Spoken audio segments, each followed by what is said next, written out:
नमस्कार, बहुत स्वागत है आप सभी का। आपके साथ मैं हूं सोनल अखाड़ा। आप देख रहे हैं एल्डरमैन चुनावी तैयारी, सत्ता में भागीदारी। जी हां, मध्य प्रदेश सरकार ने 2023 के विधानसभा चुनावों की तैयारी के पहले चरण में कार्यकर्ताओं की नाराजगी दूर करने की कवायद शुरू कर दी है। सरकार ने प्रदेश के नगरीय निकाय में एल्डरमैन की थोकबंद नियुक्ति का प्रस्ताव तैयार कर लिया है। इस प्रस्ताव में प्रदेश के नगरीय निकायों में 1928 एल्डरमैन नियुक्त किए जाने का प्रावधान है, यानी 838 नए एल्डरमैन नियुक्त होंगे।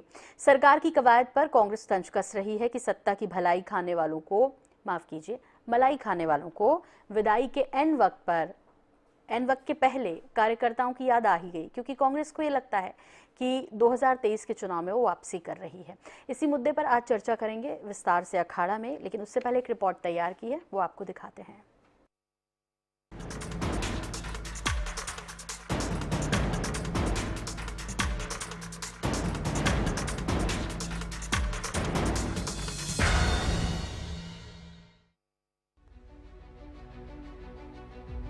भाजपा सरकार नगरीय निकायों में ज्यादा कार्यकर्ताओं को उपकृत करने की तैयारी में है। प्रदेश में 25 साल बाद नगरीय निकायों में एल्डरमैन बढ़ाए जाने का प्रस्ताव तैयार किया गया है। प्रदेश के नगरीय निकायों में अभी तक 1090 एल्डरमैन नियुक्त करने का प्रावधान था, जिसे अब बढ़ाकर 1928 करने का प्रस्ताव तैयार किया गया। सरकार की इस कवायद से प्रदेश में सीधे 838 एल्डरमैन बढ़ जाएंगे। सरकार के इस प्रस्ताव पर कांग्रेस तंज कस रही है कि 2 साल से अकेले सत्ता की भलाई खाने वालों को अब अपने कार्यकर्ताओं की याद आ रही है। जो कार्यकर्ता का शोषण हुआ है भारतीय जनता पार्टी में, अभी एक लॉलीपॉप पकड़ाने की कोशिश है एल्डरमैन की नियुक्ति करने की। चुनाव के वक्त याद आ रही है इन सब चीजों की कि सिर्फ दिखावे के लिए एक नियुक्ति कार्यकर्ताओं को शायद किसी हद तक संतुष्ट करने की कोशिश है। वहीं सत्ता पक्ष का कहना है कि लोकतांत्रिक प्रणाली में एल्डरमैन नियुक्त करने का प्रावधान है। इस प्रावधान के तहत प्रदेश के नगरीय निकायों में एल्डरमैन की नियुक्ति की जाएगी। नगर निगमों में, नगर पालिकाओं में परिषद के गठन के बाद एल्डरमैन की नियुक्ति का प्रावधान है और ये राज्य सरकार का विभागीय विशेष अधिकार है कि वो इन नगरीय निकायों में एल्डरमैन की नियुक्ति करे। दरअसल प्रदेश में करीब 1 साल बाद होने वाले विधानसभा चुनाव के पहले सरकार की मंशा ज्यादा कार्यकर्ताओं को राजनीतिक पदों पर एडजस्ट करने की है। नए प्रस्ताव को कैबिनेट से हरी झंडी मिलने के बाद विधानसभा में मंजूरी के लिए भेजा जाएगा। यदि इस प्रक्रिया में समय लगता है तो अध्यादेश के जरिए भी नए प्रस्ताव को सरकार लागू कर सकती है। INS 24/7 के लिए भोपाल से मनीष कांत जैन की रिपोर्ट।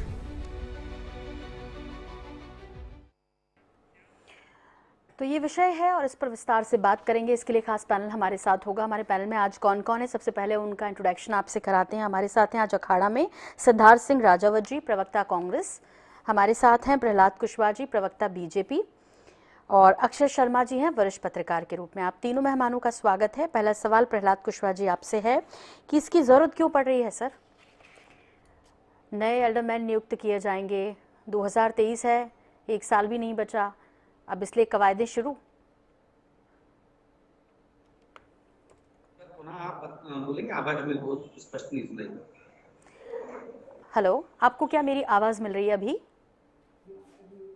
पर मेरे को स्पष्ट नहीं सुनाई दी है। आपने क्या बोला? स्पष्ट नहीं सुनाई दी है सर। मैंने ये कहा कि इसकी जरूरत क्यों पड़ रही है। 1928 एल्डरमैन की नियुक्ति किए जाने का प्रावधान तैयार कर ली सरकार ने, इसके लिए बाकायदा प्रक्रिया चल रही है, तो इसकी जरूरत क्यों पड़ रही है सर? देखिए, भारतीय जनता पार्टी ने अभी जो निकाय चुनाव हुए और पंचायत के जो चुनाव हुए, उसमें किस प्रकार से जो 15 सीटें थी, किस प्रकार से 16 सीटों में से भारतीय जनता पार्टी ने 7 सीटें खो दी, जो उनकी ऐतिहासिक सीटें थी। ग्वालियर की 57 साल बाद कांग्रेस को मिली है।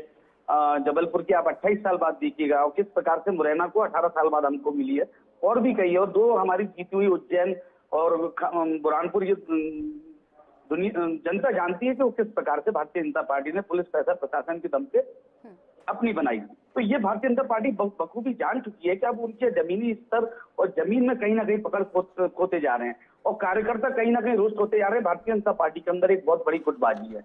उस गुटबाजी के तहत एक नाराज भाजपा, एक महाराज भाजपा, एक शिवराज भाजपा, एक BD Sharma and company Bhajpa. तो ये भी देख लिया गया कि अब जो कार्यकर्ता था, जो इनका दरी उठाता था, वो कार्यकर्ता हताश होकर अब घर बैठ गया। वही कारण था कि जब आप देखिए कि जो पहले चरण के चुनाव हुए, उसमें स्वयं लोकेन पारासर जो BD शर्मा जी ने बोला कि हमारा मत प्रतिशत गिरा है, हमारे कार्यकर्ताओं ने जनता को निकाल के नहीं लेके आ पाए और जनता को उसको वोट में कन्वर्ट नहीं कर पाए। तो भारतीय जनता पार्टी बहुत अच्छी तरह जान चुकी है कि जनता ने नकार दिया है इन्हें और कार्यकर्ता भी अब संतुष्ट नहीं है। और रही बात, आप एक तरफ एल्डरमैन बनाने जा रहे हैं 1000 से ज्यादा, दूसरी तरफ हमारे जो संवेदनशील मुख्यमंत्री अपने आप को बोलते हैं, कहीं ना कहीं वो बड़े संवेदनहीन भी हैं। एक तरफ जो अभी नए निर्वाचित जो पार्षद है, उनको उन्होंने सीधे सीधे रोक लगा दी है कि 6 माह तक हम आपको कोई भी राशि उपलब्ध नहीं कराएंगे। एक तरफ 6 माह तक आप कोई राशि उपलब्ध नहीं कराएंगे और आप 1000 से ज्यादा एल्डरमैन बैठाल रहे हैं। तो ये बताइए कि आप कठपुतली बना के क्यों बैठाल रहे हैं? कहीं ना कहीं उसमें भी जाके शासन को कहीं ना कहीं उसका भार भी बढ़ेगा। तो मेरा सीधा सीधा आरोप है, प्रहलाद जी बैठे हुए हैं, प्रहलाद जी ये बताइए, 1 साल बची है चुनाव में, 3 माह पूर्व है ना आचार संहिता लग जाएगी। तो क्या आप ये रेवड़ी बांट रहे हैं या लॉलीपॉप दे रहे हैं सिर्फ और सिर्फ कार्यकर्ताओं को रिझाने के लिए? ठीक है, चूंकि मैंने प्रहलाद कुशवाहा जी से ही सवाल किया था पहले और सिद्धार्थ राजावत जी ने एक पहले ही जवाब दे दिया, तो अब सिद्धार्थ जी की बात का जवाब प्रहलाद कुशवाहा जी आपको देना पड़ेगा। एल्डरमैनों का नियुक्ति होना है, हर नगर निगम और हर कहना चाहिए कि जो नगर परिषदें हैं, जो नगरीय निकाय है, वहां पर प्रक्रिया के तहत एल्डरमैन का नियुक्ति होगी। लेकिन राजावत जी अभी भारतीय जनता पार्टी के संगठन को समझने के लिए मुझे लगता है इनको अभी और अध्ययन करना पड़ेगा। कमलनाथ जी के दूसरे टेस्ट में फेल ना हो जाएं जैसे इनके प्रवक्ताओं के टेस्ट हुए हैं, तो इसलिए अनर्गल भारतीय जनता पार्टी के बारे में बोलना हमको मत दिखाइए। क्या मुझे लगता है कि ये जो चरित्र समझदार पुत्र की तरह पिता को ना समझाएं। सवाल अगर किया जाएगा तो इनको जवाब देना है, क्योंकि मुझे लगता है कि बहुत जल्दी में है कमलनाथ जी इनकी क्लास फिर से लेने वाले हैं, तो इसलिए मुझे लगता है मुझे बोलने का अवसर देना चाहिए राजावत जी को। देखिए, मुझे लगता है कि भारतीय जनता पार्टी का संगठन अपने कार्यकर्ताओं के दम पे चुनाव भी जीत के आता है। जहां जहां इनके कह रहे हैं कि हमारे महापौर जीते हैं, लेकिन हमारे पार्षदों की संख्या वहां पर ज्यादा है। हमने अपने सभापति और अध्यक्ष स्पीकर बनाए हैं और नगर पंचायत और नगर पालिकाओं में तो ये हाल है कि ये 8-10-12% की स्थिति में है पूरे मध्य प्रदेश को अगर लिया जाए। तो भारतीय जनता पार्टी का जो कार्यकर्ता है वो अपने कार्यकर्ता संगठन के साथ में और माननीय प्रदेश अध्यक्ष जी के नेतृत्व में बहुत अच्छी तरीके से काम कर रहा है और सरकार की ये जो योजनाएं हैं वो जनता उससे लाभान्वित भी हो रही है। लेकिन मुझे लगता है कि यहाँ विषय एल्डरमैन का है, तो एल्डरमैन की नियुक्तियां तो अपने प्रक्रिया के आधार पर होंगी ही। चुनाव के लिए 1 साल है, तो इसका मतलब ये नहीं है कि 1 साल पहले हम एल्डरमैन की नियुक्तियां रोक दें। अगर एल्डरमैन नियुक्त करने का निर्णय लिया है वो प्रक्रिया के अंतर्गत है। नहीं, वो यही कह रहे थे असल में, सिद्धार्थ जी ये कह रहे थे कि अभी 3 महीने पहले आचार संहिता लग जाएगी, उसके बाद जो अभी नवनियुक्त पार्षद हैं उनके लिए तो फंड है नहीं, उनको फंड रिलीज नहीं किए जा रहे काम करने के लिए, फिर एल्डरमैन क्या करेंगे। बस ऐसे ही जो हैं असंतुष्ट कार्यकर्ता हैं, दरअसल आपको ये समझ में आ गया नगरीय निकाय चुनाव में, उसी को एडजस्ट करने की ये कोशिश है। देखिए, मुझे लगता है कि अगर कांग्रेस की गवर्नमेंट होती थी, सरकार होती थी, क्या वो एल्डरमैन नियुक्त नहीं करती थी? क्या वो भी एडजस्ट करने का काम करती थी? मुझे लगता है कि ये प्रश्न आधारहीन है। ये एक प्रक्रिया है जहाँ पे अपने सरकार भारतीय जनता पार्टी की है, तो जो विशेषज्ञ हैं निकायों में उनको एल्डरमैन के पद पर उनको बैठाया जाएगा, जिससे नगरीय निकाय के विकास में वो अपनी सहभागिता प्रस्तुत कर सकें। ठीक, विकास में अपनी सहभागिता प्रस्तुत कर सकें, जो नाराज हैं, असंतुष्ट हैं, वो भी कहीं सेट हो जाएं। अक्षत शर्मा जी, इसी तरह की सोच लेकर बीजेपी आगे बढ़ रही है। एल्डरमैन के मामले में प्रक्रिया तो ठीक है, प्रक्रिया ऐसा नहीं है कि हम जानते नहीं है कि ये प्रक्रिया के तहत हो रहा है या ऐसा पहले भी होता रहा है, लेकिन जिस तरह से संख्या बढ़ाई गई है, जिस तरह से नगरीय निकाय चुनाव के रिजल्ट आए हैं, या अभी 1 साल ही बचा हुआ है 2023 के चुनावों में, आप किस तरह देख रहे हैं इस पूरे निर्णय को? मुख्यमंत्री का शासन का ये विशेषाधिकार है कि वो एल्डरमैन कब नियुक्त करे, कितने नियुक्त करे, कितने की तो विशेष सत्र बुला के या तो उसमें संख्या बढ़ाने का जो भी प्रस्ताव हुआ है कि 1928 एल्डरमैन अब कर दिए जाएंगे, जो कि 1090 थे पहले। लेकिन ये विशेषाधिकार सरकार के पास में रहता है और सरकार ने उसका इस्तेमाल किया है। क्योंकि चुनाव, नगरीय निकाय चुनाव अभी खत्म हुए हैं, तो उसके बाद ही ये प्रक्रिया होनी थी, इसलिए मुझे लगता है कि ये समय लगा होगा। और अभी आप जैसा की बात करी कि पार्षदों के लिए ये कहा गया है कि लगभग 6 महीने बजट नहीं दिया जाएगा। सिर्फ पैसों से ही इसे तोलना मुझे नहीं लगता ठीक होगा। आपकी कोई जिम्मेदारी मिलती है तो सिर्फ आप पैसे से ही उसे पूरा कर सकते हैं, ये जरूरी नहीं है। वो एक सामाजिक जिम्मेदारी भी है, उसके अनुसार भी आप अपना समय, अपनी मेहनत वो भी दे सकते हैं। सिर्फ पैसा ही देना जरूरी नहीं है, तो उसके अनुसार भी आप काम कर सकते हैं। और राजनीतिक कितना होगा ये नियुक्ति, ये तो समय ही बताएगा। किस आधार पे वो अपने कार्यकर्ता उपकृत होते हैं, इसमें कोई दो राय नहीं है।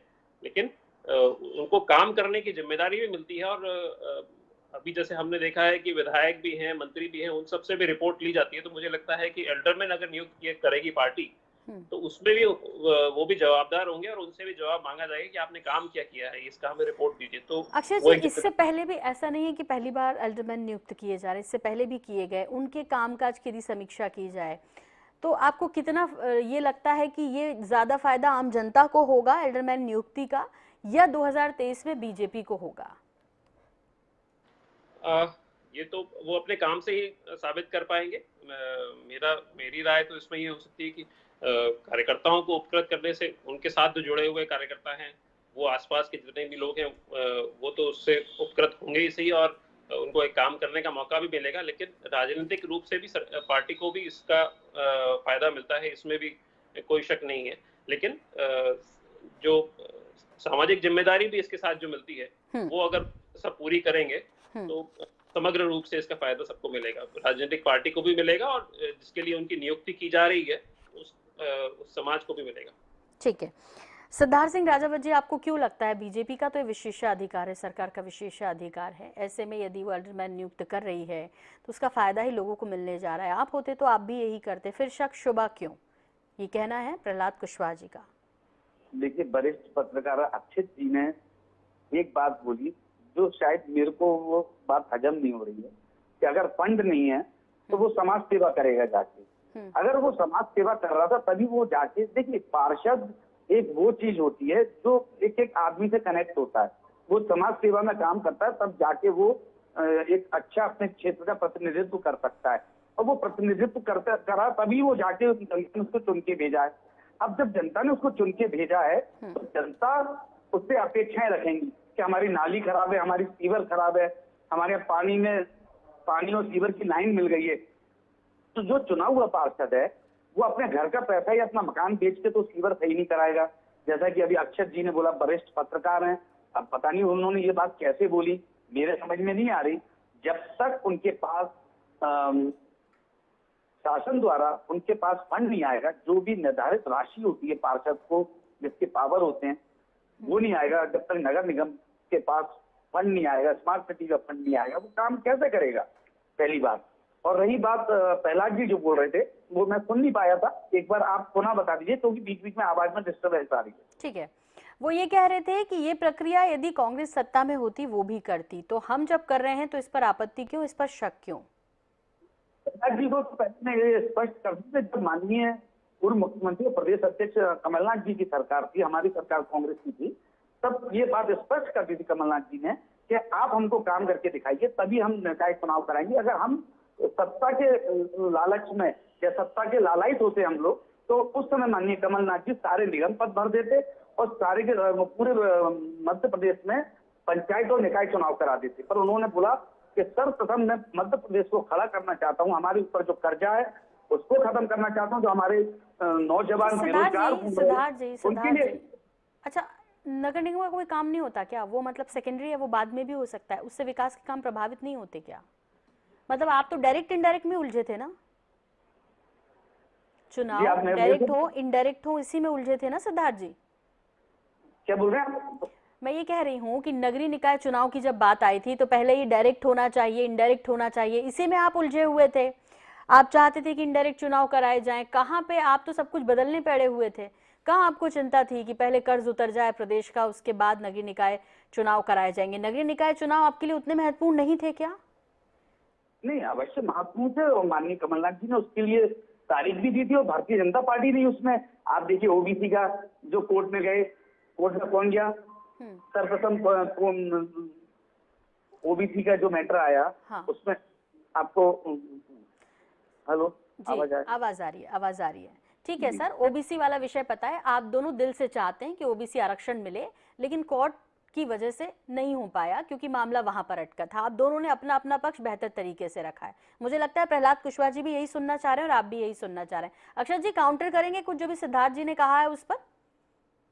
नहीं, सिद्धार्थ जी वरिष्ठ प्रवक्ता है कांग्रेस के, उन्होंने जो अपनी विचार व्यक्त किए हैं, मैं उसमें सिर्फ इतना ही जोड़ना चाहूंगा कि हर काम पैसे से नहीं होता। मेरा कहने का आशय सिर्फ इतना ही था। नहीं, लेकिन राजनीति में अभी सिर्फ समाज सेवा करने कोई नहीं आता ना अक्षत जी, ये तो हम जानते हैं बहुत बेहतर तरीके से। सभी उसमें फायदा ही देखते हैं दरअसल। इसलिए उन्होंने स्पष्ट तौर पे कहा कि पैसे नहीं होंगे तो फिर विकास भी कैसे होगा, कोई काम क्यों करेगा, कौन समाज सेवा कर रहा है अभी?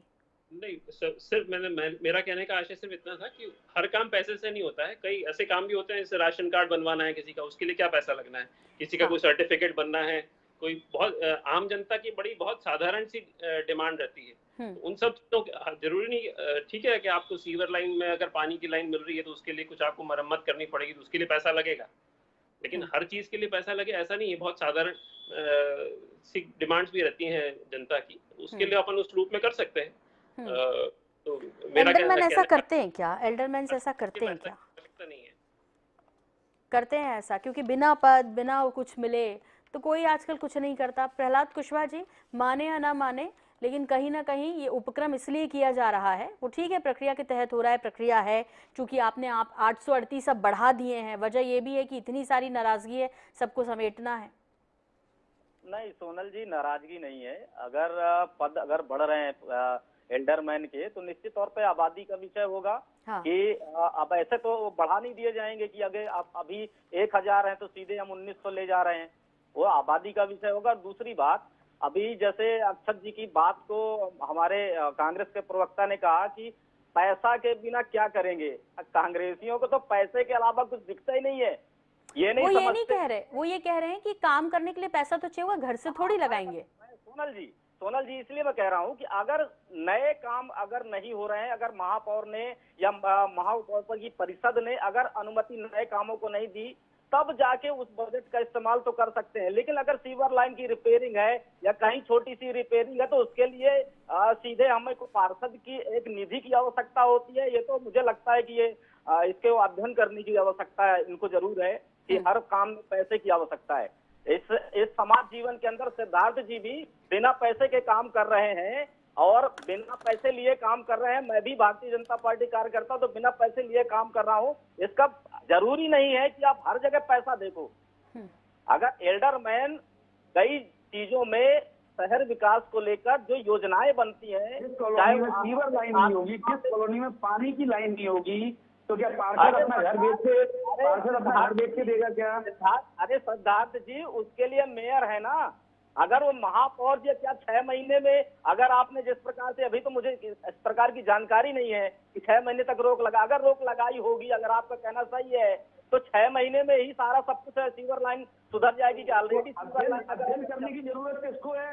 अध्ययन करने की जरूरत आपको है, जब आपको जानकारी नहीं है। आप करिए, आप क्यों नजर आते हैं? बड़ी पार्टी के प्रवक्ता के रूप में आप बैठे हैं और मुझको बोल रहे हैं अध्ययन मुझे करना चाहिए। पहले आपको अध्ययन करना चाहिए, पता करना चाहिए कि 6 माह के लिए क्यों लगाइए पैसा। और पैसा विकास से कोई लेना देना नहीं, जनता से कोई लेना देना नहीं। तो मुझे ऐसा लगता है कि पैसे को छोड़िए, शहर विकास की चर्चा करिए और एल्डरमैनों में उसकी भूमिका क्या हो सकती है, इस पे चर्चा करिए। नहीं, मतलब समाज सेवा तो कोई नहीं कर रहा, मैं आपसे ये कह रही हूँ प्रहलाद जी। वो चूंकि एक वाजिब बात कह रहे हैं, प्रैक्टिकल बात कह रहे हैं कि कोई नहीं करेगा यदि वो अधिकार मिले ही ना हो तो। हाँ ठीक है, कोई शौकिया यदि कर रहा है, उसको लगता है कि उसको नेतागिरी करने का मौका मिल गया, तो वो बात अलग है। जी सिद्धार्थ जी, कुछ कहना चाह रहे हैं आप? प्रहलाद जी बोल रहे थे कि इनको अध्ययन करने की जरूरत है, मेरे लिए बोल रहे थे। मैं सर्वप्रथम आपके माध्यम से प्रहलाद जी को बोलना चाहता हूँ, बड़े अच्छे इंसान है ये, कि सर्वप्रथम आपको अध्ययन करना चाहिए। आप एक जिम्मेदार पार्टी के प्रवक्ता हैं और आपको यही नहीं मालूम है कि 6 माह के लिए सारी राशियां रोक दी गई हैं, कि पार्षदों को कोई राइट नहीं है, न उनको कोई 6 माह तक की कोई राशि दी जाएगी। अभी आपने बोला कि इसका मेरे को अभी कोई संज्ञान नहीं है, ना मेरे पास इसकी कोई खबर है। तो पहले आप अध्ययन कर लिया करिए। एक उंगली आप किसी पे उठाएंगे तो 4 उंगली आपकी तरफ भी उठेंगी। और आंख बंद करके सूर्यास्त देखना और आंख बंद करके सूर्योदय देखना बंद कर दीजिए प्रहलाद जी। मैंने आपको क्या बोला, आपकी बात सही है तो मैंने ये भी जोड़ा है, आप इसको भी ध्यान दीजिए। ठीक है अक्षय जी, एल्डरमैन की भूमिका को लेकर थोड़ा सा टिप्पणी करना चाहेंगे कि इस पर क्या क्या काम किए जा सकते हैं, यदि निधि नहीं भी मिल रही है तो वो क्या क्या कर सकते हैं, क्या क्या उनके अधिकार क्षेत्र में होता है? कुछ नहीं बता पाऊंगा क्योंकि इनके विषय में मुझे भी ज्यादा जानकारी नहीं है। नहीं होते हुए भी मैं कुछ कहूंगा तो ये अन्याय ही होगा। लेकिन जो जिम्मेदारी उनको दी जा रही है सरकार की तरफ से और पार्टी की तरफ से, उसको वो मतलब सिर्फ शुरू से मेरा आग्रह इसी बात के लिए है कि उसको सिर्फ पैसे से ही ना तोले, उसको वो क्योंकि एल्डरमैन जो है वो सहयोग भी करते हैं अक्षय जी, और वो वहाँ की आवाज़ को उठाते हैं और बेहतर तरीके से कहीं कुछ ऐसा काम, चूंकि मीटिंग में भी शामिल होते हैं, अपनी सलाह मशवरा देते हैं, इसके लिए बाकायदा उनको मानदेय भी मिलता है। तो उम्मीद यही करनी चाहिए कि यदि जनता की बेहतरी के लिए, उनके विकास के लिए, उनकी समस्याओं को संबंधित लोगों तक पहुँचाने के लिए और ये प्रयास किया तो बेहतर ही होगा। लेकिन कहीं ना कहीं इसलिए ये लगता है कि चूंकि अब वक्त कम है, इलेक्शन का समय है, आबादी बढ़ी है, प्रहलाद जी ने कहा तो अचानक तो नहीं बड़ी है। यदि शहर विकास की बात कर ही रहे हैं तो इसकी चिंता पहले से होती तो समय पर नगर निगम चुनाव हो सकते थे। हालांकि उसके लिए तर्क सिद्धार्थ राजावत जी के पास भी हैं और प्रहलाद कुशवाहा जी के पास भी है। ढेर सारी चीजें, हमारी सरकार नहीं थी, 15 महीने की सरकार से आप सब कुछ उम्मीद कर रहे हैं, फिर वो कह देंगे कि आचार संहिता लगी हुई थी, लोकसभा इलेक्शंस थे, तो कितने सारे बहाने। लेकिन जिसको काम करना है उसके लिए कोई बहाने नहीं होते, वो हर समय हर परिस्थिति में काम करता है। यही आशय मुझे लगता है अक्षर जी का भी था। बहुत शुक्रिया आप सभी मेहमानों का हमसे जुड़ने के लिए और अखाड़ा में हमें वक्त देने के लिए। मुझे भी दीजिए इजाजत, नमस्कार।